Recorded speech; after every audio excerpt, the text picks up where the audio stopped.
Here's a quick word about our sponsor, Vargo. Vargo is a global leader in electrical interconnection and open automation, supporting industrial and building engineers worldwide. With 75 years of innovation and 9,000 specialists, Vargo delivers safe, maintenance-free connectivity and scalable automation solutions built on open standards. From high-performance terminal blocks that speed panel build to automation, energy management and smart buildings, Vargo enables resilient, efficient and future-ready systems.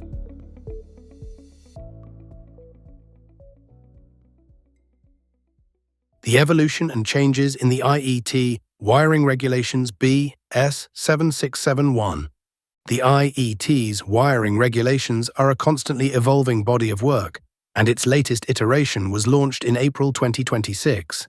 It contains substantive changes in areas such as batteries, medical environments, and power over Ethernet. This article is written by Mark Coles, Head of Technical Regulations at the E+T. It both explains the background to the update and summarizes the key changes in the latest revision. The latest iteration of the E+T wiring regulations, BS 7671, was published in April 2026, bringing changes to the world of the electrical designer, installer and maintainer of electrical installations. The E+T wiring regulations, BS 7671, is the UK standard for low-voltage electrical installations. For most installations, conventionally, BS 7671 has requirements for new and amended installations on the consumer's side of the electricity meter. The picture gets a bit murky when you consider that some premises may not have an electricity meter. They may be off-grid, autonomous and self-sufficient, using and storing locally generated electricity.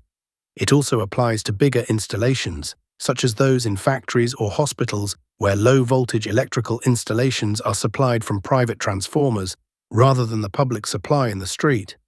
Yes, it is another change, and very soon after the last in 2024 and previous changes in 2022, 2020 and 2018. Changes in technology and the way people do things are ahead of where the standard is, meaning standards are struggling to keep up with the pace of change. This has been the case throughout the regulation's history, and at the end of this article, there is a brief look at the history of and biggest changes in the E+T wiring regulations. BS 7671. BS 7671 is largely based on Senelec's harmonized documents. Senelec is the European Committee for Electrotechnical Standardization. AHD is a standard that has been agreed by Senelec member countries. Senelec is a private organization made up of EU member states, EFTA countries, and other members such as the UK. Senelec member countries are aligned on concepts such as protection against electric shock, voltages and frequency of electric current. We are familiar with products having a standard number with EN, that is a circuit breaker, to BSEN 60898. A circuit breaker is a product, and every time a product with that EN number comes out of the factory, the item is exactly the same as the last one. In electrical installations, for example, my house is different to your house, so we can't have an EN to cover all electrical installations. The UK, therefore, takes on the technical intent of an harmonized document in BS 7671. It gets more complicated as Senelec member countries have 3 years to implement the harmonized document in their national standard, removing any contradiction or duplication. Many users of BS 7671 voice their annoyance when BS 7671 is updated. To many, it means buying another book and more guidance publications, and perhaps retraining to update their qualifications. And I can see that. But what is the alternative? Let's say we decide in the UK to stop updating BS 7671 and leave it stable for 10 years. We know exactly where we are, qualifications are stable, and no one needs to retrain and, more importantly, buy any books. In that 10-year period, technology is still leaping ahead. Global manufacturers are creating products that align with changes in the installation standards of other countries, but not in the UK. Manufacturers would then need to make 2 types of products, one for the UK and one for the rest of the world. You could expect the UK version to be more expensive. Then, after 10 years, it's time to update the UK's national standard. We would find we are so far behind the world that the jump needed to upskill, retrain and reinvest in people, installations and infrastructure is prohibitively enormous. One argument I hear regularly is from the point of view of those doing small electrical installation works in dwellings. They say, "I only add to existing circuits in kitchens or bathrooms. Why do I need to update?" There are many facets to this, but I keep coming back to competency and the law. The law, in this case the Electricity at Work Regulations 1989, is very clear. Regulation 16 states, "No person shall be engaged in any work activity where technical knowledge or experience is necessary to prevent danger or, where appropriate, injury, unless he possesses such knowledge or experience or is under such degree of supervision as may be appropriate having regard to the nature of the work."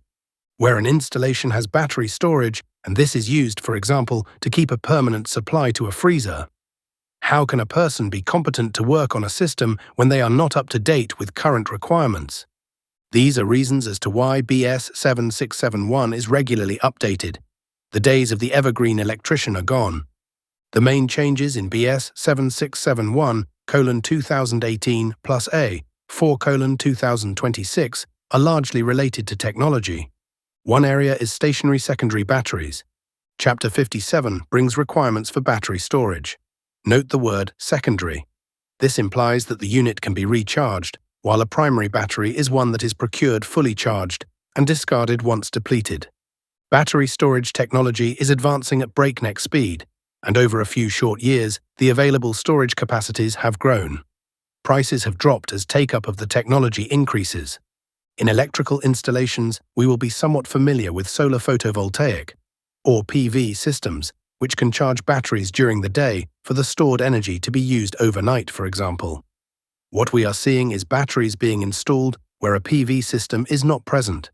The batteries can be charged from a low electricity tariff overnight, and appliances can be run from the stored energy far cheaper than using the supply from the utility company. In fact, it could be argued that the return on investment on the installation of stationary secondary batteries alone is quicker than a full PV/battery system. There are a lot of parameters to consider when designing a system that will incorporate a stationary secondary battery. The key consideration is how much power you want and how quickly you want it. Some battery systems can release lots of energy very quickly, charging a car, for example, while others are designed to have a more relaxed approach to the release of the stored energy. Essentially, this is a discussion with the manufacturer once the designer has established the load profile. Connecting the battery, which is DC, to an AC system will require the use of power conversion equipment. Some batteries will have power conversion equipment already built into the unit. Energy flow is two-way, so the designer must ensure that bidirectional or hybrid inverters are used, and that, on existing installations, the relevant protective devices are bidirectional too. An example of bidirectional energy flow is vehicle to home or vehicle to grid. In addition to the electrical supply to the dwelling charging an electric vehicle, the battery of an EV can be used to charge the battery within the dwelling. Similarly, the energy stored in the battery of an EV can be exported to grid, ideally where a suitable export tariff is in place. Consider that the cables connecting a battery/inverter to an electrical installation are protected by a residual current device, an RCD. There is, therefore, an electrical source on both sides of that RCD. Not all RCDs are suitable for this arrangement. If the RCD is in the open circuit position, the electrical source on what we'd conventionally term the load side can render the protective device inoperable. When choosing any protective device on a circuit where energy flow is bidirectional, the designer must establish that all relevant protective devices are suitable for the intended circumstances. This is extremely important on legacy systems. The location of stationary secondary batteries is extremely important. While the failure of batteries is proportionally very low, if a battery does fail, the resulting fire can be catastrophic. In dwellings, stationary secondary batteries should not be installed in escape routes, lofts or rooms where people sleep, and fresh air ventilation to outdoors has to be provided for where stationary secondary batteries are installed in indoor locations. The next area we are going to look at is medical locations. Section 710 Medical Locations has had a major revision. The scope of the section covers patient healthcare facilities such as hospitals, private clinics, medical and dental practices, healthcare centers, and dedicated medical rooms in the workplace to provide for the safety of patients and medical staff. It can also be used in veterinary clinics. The intention of Section 710 is to provide safe installations in environments where people are more susceptible to the effects of electricity. When a patient is in an operating theatre and a bodily intrusive procedure is being undertaken, for example, open-heart surgery, the natural protection of the skin is not present. There may be fluids present and medical electrical equipment may be in use within the body. Our skin offers a natural defense to electricity up to a certain threshold, but beneath the skin, this level of protection is not there. Knowledge of the intended use of a healthcare facility is paramount for a designer. Medical locations are classified by group, that is Group 0, 1 and 2. Group 0 is where the loss of supply is not a risk to safety of the patient, while Group 2 is where discontinuity of the supply represents a risk of safety to the patient. In Group 2 locations, such as operating theatres, the loss of supply in that area poses a risk of safety to the patient. In these locations, a medical IT system is used. We're familiar with TN systems, that is terra-neutral, where the neutral point of the supply is earth to terra, French for earth. IT means isolated from terra, that is an unearthed system. A medical IT system utilizes a medical IT transformer with a medical insulation monitoring device. The concept is that the system operates without a connection to earth and is monitored by the insulation monitoring device. If an insulation fault occurs, the insulation monitoring device will see that the fault has effectively earthed the system and will sound an alarm to alert staff. This gives them time to remove or repair the fault, but should a second fault occur elsewhere on the system, automatic disconnection will occur. Elsewhere, a total loss of supply shall be prevented by the provision of two independent supplies and the provision of an uninterruptible power supply. The guidance is that this supply is located as near as possible to the equipment it supplies to avoid interference from external influences. The changes are significant and stem from an IEC standard, IEC 60364-7-710:2021, which was implemented in Senelec countries in HD 60364-7-710:2025. The next area we are going to look at is power over Ethernet. Ethernet installations have been around for quite some time. These are the bunches of cables we see in data installations or those cables that connect computers to the network. As technology has evolved, it became apparent that the extra low voltage, direct current used in Ethernet systems could be used to supply low wattage equipment, such as LED lighting and power supplies for small appliances. Such systems are becoming commonplace, and the selection of the power supply is very important. Section 716 is principally concerned with power supplies and cables using SELV, which is Safety Extra Low Voltage, and PELV, or Protection Extra Low Voltage, as the method for protection against electric shock. Conventionally, SELV and PELV require a voltage limitation of 50 volts AC, volts alternating current, and 120 volts DC, volts direct current. However, Section 716 is in Part 7, Special Locations, of BS 7671, which supplements or modifies the general rules. In this case, Section 716 limits SELV and PELV to 60-volt ripple-free DC in dry locations and 15-volt ripple-free DC in all other locations. The electrical connections for power over Ethernet are to comply with BS ISO/IEC 11801-1, capable of supporting a continuous operating current of 750 mA per contact. In conclusion, given that technology and products will continue to evolve, it should be no surprise that installation standards will be regularly amended. It is incredibly important for designers, installers, operators, and maintainers of electrical installations to be up to date with current requirements to protect themselves, their workers, their clients, and the public in general. While it is, at times, a more than irksome burden to reinvest in a business, the alternative is not a sustainable model. For those interested, here is an extra bit of background about the history of the IET wiring regulations, BS 7671. In 1871, the Society of Telegraph Engineers and of Electricians was established to deal with the seemingly endless breakout of fires across cities brought about by the implementation of this new black art known as electricity. Wealthy businesses could afford their own private fire service, but others relied on buckets of water handed along by willing volunteers. In 1882, the Society issued the very first wiring rules. We refer to it now as the first edition.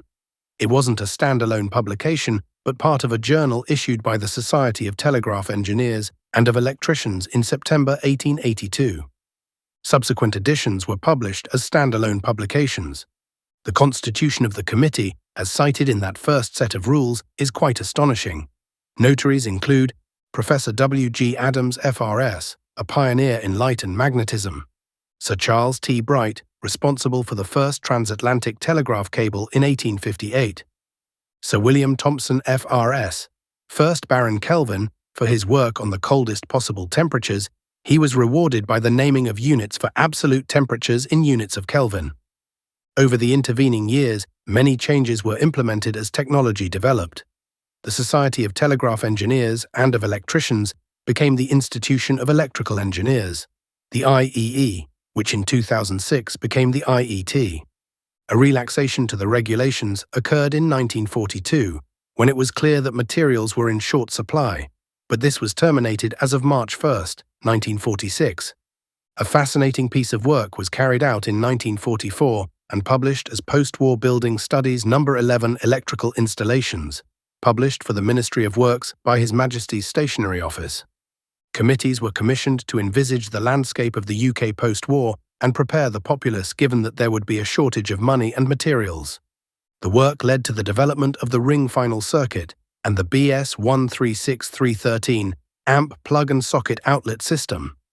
The concept was that, rather than having a separate circuit for each socket outlet, of which 3 types were in use in dwellings, ratings of 5, 10 or 15 amps, which could require many circuits from many fuseways in the fuse box, a single circuit from the fuse box, rated at 30 amps, would supply all socket outlets. Each would be rated at 13 amps, requiring the plug to have its own fuse.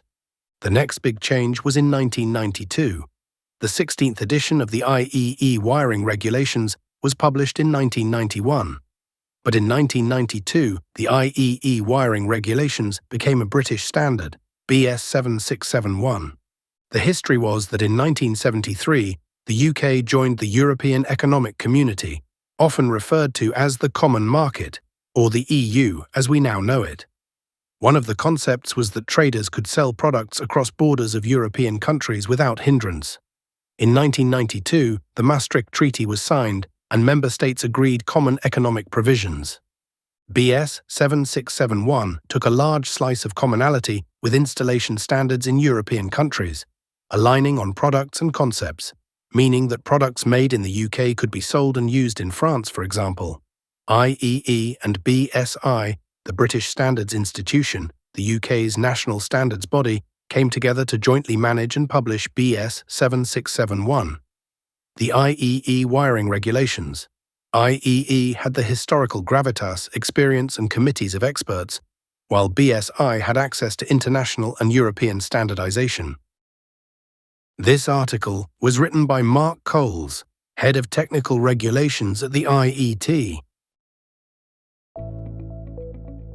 Here's a quick word about our sponsor, Vargo. Vargo is a global leader in electrical interconnection and open automation, supporting industrial and building engineers worldwide.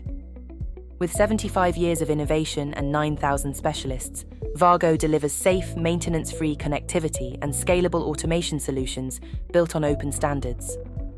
From high-performance terminal blocks that speed panel build to automation, energy management and smart buildings, Vargo enables resilient, efficient and future-ready systems.